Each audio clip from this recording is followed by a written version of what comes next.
Hello दोस्तों, video में हम बात करने वाले हैं IDFC फर्स्ट बैंक के बारे में। Q3 के अपडेट बैंक ने आउट कर दिए हैं और अपडेट में हम टोटल बिजनेस की बात करेंगे, साथ ही साथ इनके जो डिपॉजिट हैं कस्टमर के उनकी भी बात करेंगे और एडवांसेस कासा रेशियो इन सब पे हम वीडियो में बात करने वाले हैं। तो सबसे पहले हम चलते हैं Q3 के अपडेट की तरफ और देखते हैं टोटल बिजनेस के बारे में। अगर हम टोटल बिजनेस की बात करते हैं तो एक साल पहले चलेंगे, यानी दिसंबर 2023 की अगर हम बात करते हैं तो इनके पास जो टोटल बिजनेस का अमाउंट था वो 3,65,956 करोड़ के आसपास था। अब 2024 की अगर हम बात करते हैं, यानी दिसंबर 2024 में इनका जो टोटल बिजनेस अमाउंट रहा वो 4,58,213 करोड़ रहा। यानी कि अगर हम ग्रोथ की बात करते हैं तो 25% का ग्रोथ जो है वो बैंक ने दिखाया है वाई ऑन वाई बेसिस पे, यानी ईयरली बेस पे। अब टोटल एडवांसेस, यानी अगर हम लोन की बात करते हैं कि बैंक ने टोटल लोन कितने दिए हैं, तो देखिए एक साल पहले की अगर हम टोटल एडवांसेस देखते हैं बैंक के तो 1,89,475 करोड़ जो है इन्होंने लोन के तौर पे अपने कस्टमर्स को दिया था। अब दिसंबर 24 की अगर हम बात करते हैं तो ये एडवांसेस जो है बढ़ के पहुंच गए हैं 2,30,947 करोड़। यानी अगर हम ईयरली ग्रोथ देखेंगे तो 21.9% की जो है यहाँ पे बैंक ने एडवांसेस में ग्रोथ दिखाई है, जो कि काफ़ी अच्छी ग्रोथ है। अगर हम क्वार्टरली ग्रोथ की बात करते हैं तो 3.7% जो है इनके ये जो एडवांसेस हैं वो इंक्रीज़ हुए हैं क्यू ऑन क्यू बेसिस पे। आगे चलते हैं वीडियो में, हम डिपॉजिट की बात करते हैं, यानी बैंक के पास जो डिपॉजिट अमाउंट है वो कितना है।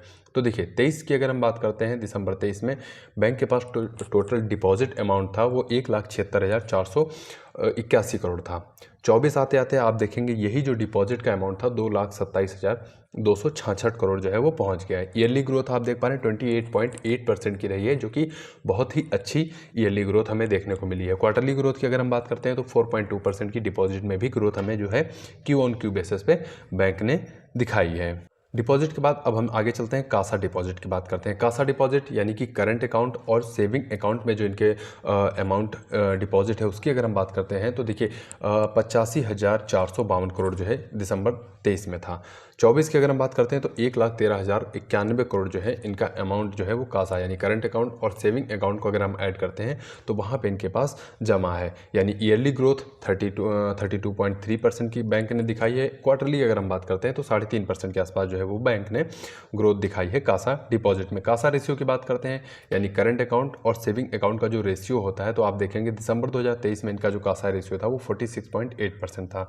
अगर हम इस बार देखते हैं कासा रेशियो तो आप देखेंगे कासा रेशियो भी इंक्रीज हुआ है, 47.8% जो है वो बैंक का कासा रेशियो रहा है। किसी भी बैंक का अगर कासा रेशियो 30% से ऊपर माना जाता है तो वो एक हेल्दी कासा रेशियो कहा जाता है। यानी कि ये जो कासा रेशियो या फिर करंट अकाउंट और सेविंग अकाउंट का अमाउंट होता है वो लगभग आमतौर पर बैंकों के लिए फ्री जो है वो अमाउंट माना जाता है। ओवरऑल वीडियो कैसा लगा आप कमेंट बॉक्स में बता सकते हैं, और वीडियो अगर आपको पसंद आया हो तो वीडियो को लाइक करिए, और हमारे इस वीडियो से अगर 0.5% भी आपको जानकारी मिली हो तो चैनल को दोस्तों ज़रूर सब्सक्राइब करके रखिए।